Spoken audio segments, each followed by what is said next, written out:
तक बहुत अच्छा सा चलता रहा, जब तक प्रभादा गुल दीदी, गिरीश दा, माधव दा, ये सब लोग मतलब, और सीनियर आर्टिस्ट भी जो सब लोग थे हमारे, तो बहुत अच्छे से ग्रुप चलता रहा। और एक एक बैले को लोग देख के मतलब अचंभित हो जाते थे।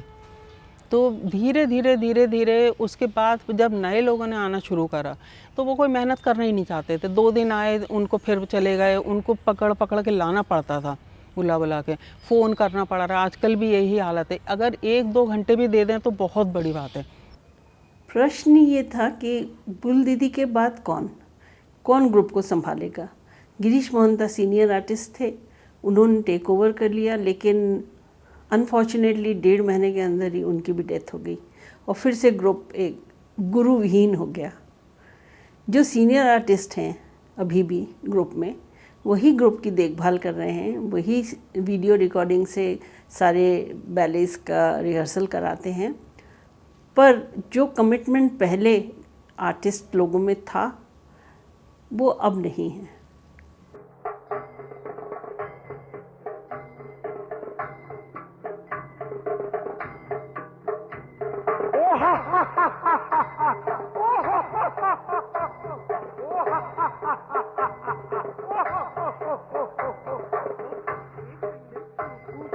कच्चा भाईचारा, ओ पक्के गंडे चुप्पू, ओ कच्चा भाईचारा, ओ दो में ऐश उड़ा ले, ओ दो में ऐश उड़ा ले, ओ दो में ऐश उड़ा ले।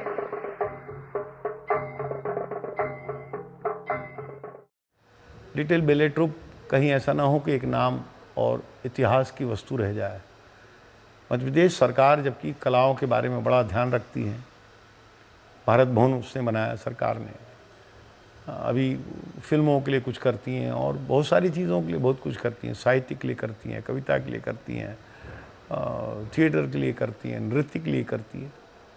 लिटिल बैले ट्रूप के लिए मुझे नहीं लगता कि उन्होंने एक ज़मीन देने के अलावा कुछ किया हो, क्योंकि इस तरह के जो डांसर्स होते हैं जो बैले ट्रूप में काम करते हैं, यदि लगातार उनको शोज़ मिलते रहें आसपास हिंदुस्तान में, तो वो ट्रूप जिंदा भी रहेगा और वो बैले जिंदा भी रहेगा।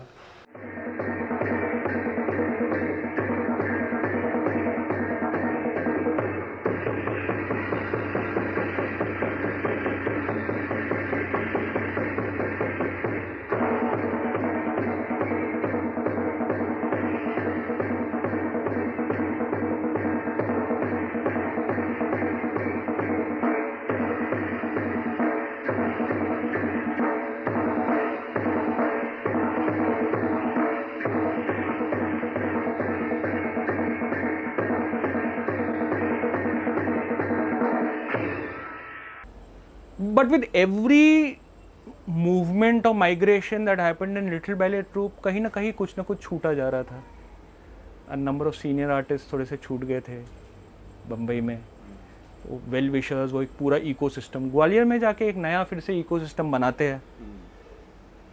फिर वहाँ से 84 में जब जाते हैं तो म्यूजिक डिपार्टमेंट छूट जाता है,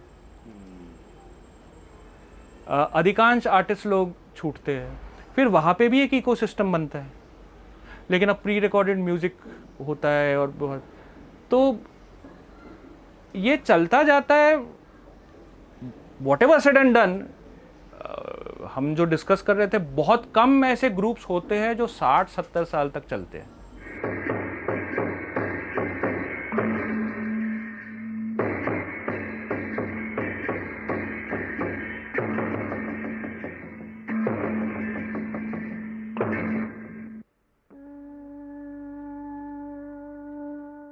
ये गलत भी हो सकता है, कोई इसको नकार भी सकता है, पर मेरा जितना संस्कार है थिएटर का और सिनेमा का, कई बार क्या होता है कि हम अपनी पीढ़ी तैयार नहीं करते हैं, हमको हमारी पीढ़ी तैयार करनी चाहिए।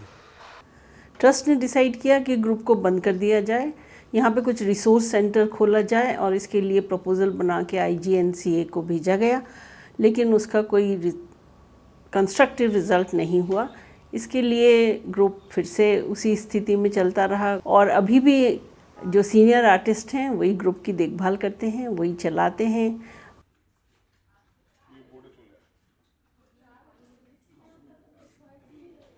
बार बार जहाँ भी मौका मिला हम लोगों ने इसको शोकेस करने की, क्योंकि इसको शोकेस करने का मतलब हम एक अच्छी सी चीज़ लोगों को दिखा रहे हैं और अच्छी चीज़ों को बढ़ावा देता रहता है। उसकी निरंतरता को बनाए रखना भी हम लोगों की जिम्मेवारी है कि हम कैसे उन चीज़ों को, अभी ये हम कई सारी चीज़ों के साथ कर नहीं पा रहे हैं। ये दुखद है कि हमारा आर्थिक स्ट्रक्चर या हमारा राजनीतिक स्तर और ये सब चीज़ें जो हैं, इन सब चीज़ों को जो है इनके प्रति इतनी सेंसिटिव अभी तक नहीं हो पाई है कि वो जिन चीज़ों को बचाना चाहिए उसकी निरंतरता बढ़ानी पड़ेगी, उसके लिए अवसर बढ़ाने पड़ेंगे। तो लिटिल बैले रंग ट्रूप के पास इसने एक जो है एक अलग तरह की विधा में जो है प्रयोग की गुंजाइश को पैदा किया है, जहाँ कि हम रंग बिरंगे ढंग से जो है एक स्थायी प्रस्तुति के रूप में चीज़ों को ले जा सकते हैं, नया नाट्य वेद लिख सकते हैं, नया रंग वेद लिख सकते हैं। शांतिवर्धन जी में एक अच्छी बात यह है कि उन्होंने उस शुरू से अपने बैले में जो वो डिस्कवरी पर हो, स्पिरिट ऑफ इंडिया पर हो, वो ऐसे जितने भी उनके प्रोडक्शन शुरुआती थे उसमें एक भारतीय एकता का संदेश, भारतीय सांस्कृतिक परंपरा का संदेश, ये सारी चीज़ें उन्होंने बना के रखी। तो उस संदेश की भी अब देश को काफ़ी ज़रूरत है और मुझे लगता है कि उसको भी आगे ले जाने के बारे में सोचा जाना चाहिए। उसका स्टोरी और कंटेंट जो है वो थोड़ा थोड़ा बदलेगा। तो both at the level of the content from with in, मतलब उसके अपने फॉर्म का चैलेंज है, उसको मॉडर्नाइज करने की चुनौती है, टेक्नोलॉजी के साथ सामंजस्य बिठाने की चुनौती है, और अंततः इस सारे काम के लिए रिसोर्सेज इकट्ठा करने की चुनौती है। तो बहुत कठिन काम है।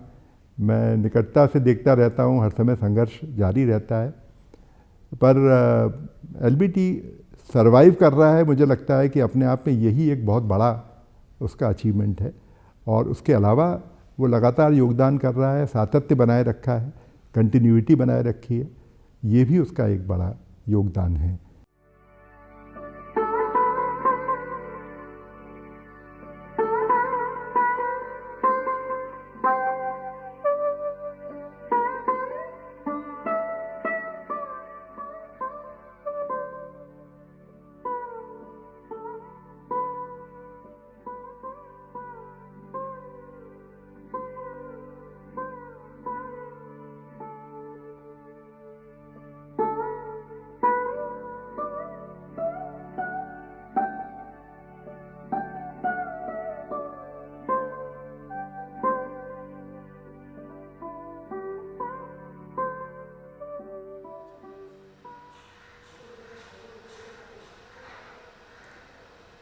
एक तो इसमें सबसे पहली जिम्मेदारी भोपाल के लोगों की है, क्योंकि वो वहाँ बेस है, भोपाल के लोगों की है, और भोपाल के उन डांसरों की भी है जो उस फॉर्म में काम करते हैं, बेले जैसे फॉर्म में काम करते हैं। और चूँकि कलाओं की राजधानी रही है एक समय भोपाल, तो सरकार की भी जिम्मेदारी है। सरकार दुनिया भर की स्कॉलरशिप ये सारी चीज़ें बांटते रहती है अननोनली, मतलब उनको मालूम ही नहीं कि वो आदमी काम करता है कि नहीं करता है। आपने पैसे दे दिए उसको और उसने वो काम किया कि नहीं किया, इसकी भी जिम्मेदारी उन्हें पता ही नहीं लगाते। एक संस्था जो इतने सालों से जिसका इतिहास है, उसको मदद करने में क्या प्रॉब्लम है।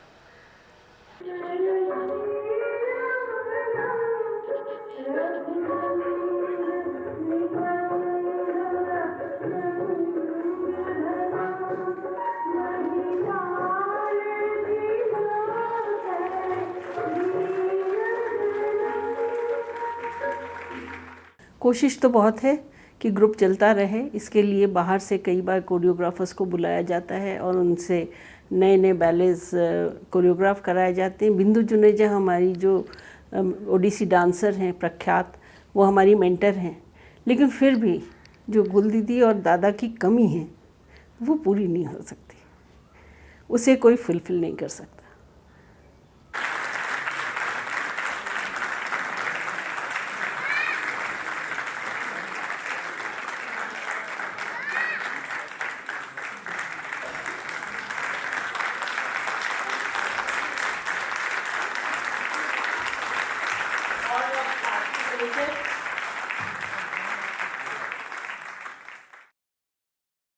कि लिटिल बैले ट्रूप को आने वाले 100 साल तक अगर लेके जाना है